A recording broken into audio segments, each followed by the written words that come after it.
Ya, dialog pentingnya rekonsiliasi nasional kita sambung kembali bersama Romo Muji. Namun sebelumnya kita simak pernyataan sejumlah tokoh berikut ini.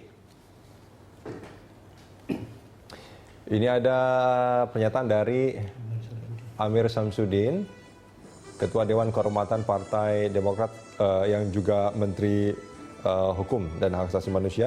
Kepentingan tidak kaku, bukan matematika. Tanpa duduk di kursi bisa saja kerjasama berjalan. Kalau pemikiran pemerintah terpilih didukung tanpa ada keterwakilan di pemerintahan. Jadi kepentingan itu tidak kaku ya.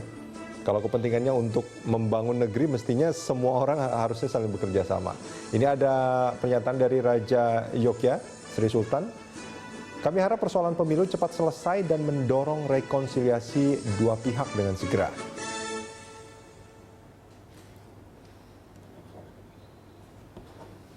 Ini ada Wakil Ketua MPR Hajrianto Tohari. Ini sebetulnya orang Golkar dia ya. Dia mengatakan silaturahmi bisa ditransformasikan untuk merajut kembali nilai-nilai persaudaraan, kerukunan, bisa menjadi wahana rekonsiliasi pemimpin politik di Indonesia karena perjalanan Pilpres menurut amatan saya terlalu keras, bahkan terlalu kasar. Ya.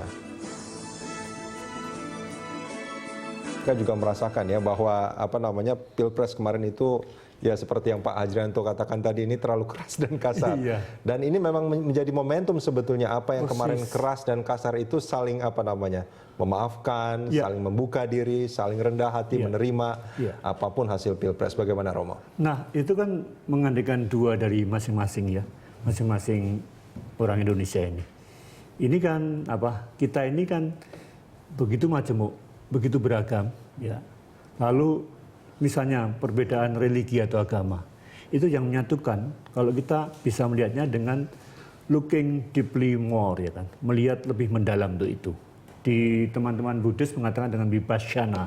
Itu artinya kalau kita lihat ombak segala macam, wah macam-macam itu intinya yang paling dalam kalau melihat lebih dalam adalah air itu. Melihat buah ya kan, mangga atau saus segala macam.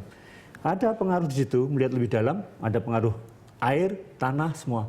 Tapi mangga tetap mangga, saus tetap mangkuk. Dan sebenarnya kita sudah belajar sampai dari kemerdekaan itu. Ya, selalu bisa mengatasi ini. Maka nomor satu, saya kira Pak SBY sebagai Presiden sudah mengusahakan ini tidak hanya upacara untuk silaturahmi, tapi juga betul-betul dari hati untuk dilaksanakan ke arah sana. Lalu yang kedua, saya kira dari masing-masing, tadi semuanya mengatakan, jangan lupa sejak awal, jalan politik itu, dan kita terjebak di situ. Menang atau kalah, at all cost gitu. Padahal hidup kita coba, ya kan. Maka ada pertanyaan lucu ya dari teman-teman yang sudah dewasa semuanya. Ya sudahlah, udahlah dibiarkan aja kalau mereka begitu diskarep bahasa Jawa ya kan. Ya lalu nanti kalau waktu kita kecil ya gitu kan, itu kalau diskarep lalu balik lagi kalau dia lapar kan udah kan ya ke ruang tuanya. Tapi ini saya mau mengatakan, tolong justru sekarang ini kekerasan verbal, kekerasan kata-kata itu Anda masing-masing dan saya pribadi ya tidak mau memakai kekerasan verbal itu untuk bertanya ya kan. Mulutmu adalah harimau. Dan dalam falsafah Jawa betul mengatakan bahwa harga atau nilai sebuah ucapan itu menandakan yang di dalam hati Anda. Ya, dalam bahasa Latin juga sama, ex abundantia cordis, artinya dari hati yang tulus tidak mungkin akan mencaci maki. Maka dari itu saya betul-betul merasa secara kultural ini dengan silaturahmi, lalu dengan Ramadan dan Idul Fitri, ini kita punya bukan main untuk merajut rekonsiliasi. Momennya sangat tepat sebetulnya. Momennya sangat tepat. Dan kalau mereka malah tidak memberi pendidikan pada sebagian besar rakyat ini, udahlah.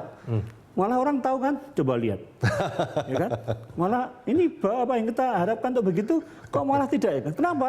Karena dicari adalah ambisi kekuasaan, karena dicari pasti. Nah itu saya mau mengatakan, di sini clash antara value, nilai itu apa yang baik, apa yang merukunkan dengan kepentingan. Dan sudah, kalau kita mulai dengan kepentingan, akan ke arah sana. Saya bisa mengatakan ini, coba, kita kan sudah percaya, wasit dari semua proses ini, karena saya mantan anggota KPU ya kan, tahun 2003. Itu kita percaya, trustnya itu adalah KPU. Sudah kurang apa ya kan? Dibuka, baru kali ini loh, Pilpres ini dibuka, semuanya bisa tahu. tahap demi tahap itu semuanya. Ya, tapi kalau memang saya selalu dalam umat Kristiani setiap hari ada doa. Tuhan bebaskanlah kami dari yang jahat. Ya, dalam doa Our Father, Bapa kami. Tuhan berilah kami rezeki hari ini, tapi bebaskanlah kami selalu dari yang jahat. Kami selalu berdoa, bangsa ini bebaskanlah selalu dari yang jahat. Kenapa? Karena Engkau mencintai bangsa ini dengan memberi kemerdekaan itu. Coba, dari segi rasionalitas apa aja kan, momentum waktu itu kan bukan main kan? Iya. Ya. Nah, Romo, ini kalau kita melihat apa yang terjadi, ini kalau kita bicara dua kubu, kalau dulu kita bicara elit politik, ada dua elit politik dan juga ada rakyat yang mendukung gitu kan, itu kan dulu rakyat itu yang pada akhirnya mereka mendukung itu karena apa? Mungkin ada hegemoni, ada segala macam kampanye segala macam yang membuat mereka akhirnya berselisih. Nah, kalau kita melihat suasana saat ini tadi yang Romo katakan, tanpa dikampanyekan harus bagaimana, mereka itu sebetulnya sudah bersatu kembali. Mereka sudah bergerak. Saya ketemu mereka bersalaman kemarin, milih yang mana? Nomor 1 ya kan? Ya, lalu yang lain nomor 2. Mereka sudah rukun semuanya dan mereka nggak bicarakan itu lagi. Jadi yang ribut terus. Sekarang ini adalah yang persis. Yang elit-elit ini. Yang elit itu, dan itu aja terbatas kan ya kan? Ya, dan mereka amat, coba kalau kita membaca internet semua ya kan, amat sangat kritis. Jadi sebenarnya sudahlah, rakyat banyak ini sudah belajar banyak untuk itu, yang mereka tidak mau memakai jalan kultural. Dan Pancasila adalah jalan kultural. Artinya semua politik yang didalami oleh hati yang secara jujur, mau melihat ke diri sendiri, bahwa kemajuan bangsa ini memperkaya, bukan untuk memecah-mecahkannya. Dan itu orang harus ingat bahwa hukum itu adalah pilihan terakhir ketika kita nggak bisa bicara.